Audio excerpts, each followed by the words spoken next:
माने साहेबांचं खरं कौतुकच करायला पाहिजे.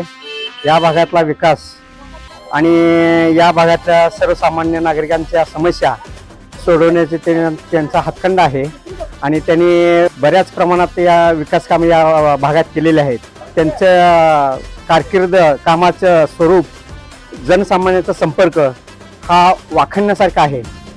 इथून पुढे त्यांचं समाजकार्य असंच अखंडपणे चालत राहावं असे आमच्या नागरिकांची या प्रभागातून इच्छा आहे. पण माने साहेबांचा हा काम करण्याची पद्धतच वेगळी आहे. सर्वसामान्य लोकांना हाताशी धरून त्यांच्या खांद्यावर हात टाकून ते विचारपूस करून वेळ प्रसंगी रात्री अपरात्री केव्हाही मदत करण्याची त्यांची जी सवय आहे ती फार वाखाणण्यासारखी आहे. त्यामुळं त्यांचा जनसंपर्क एवढा वाढलेला आहे की ते इथून पुढे कायमस्वरूपी या प्रभागातून आपणाला मदत करू शकतात आणि निवडून येण्याची 100% हमी आहे. काम करत आलोय, काम करत राहू.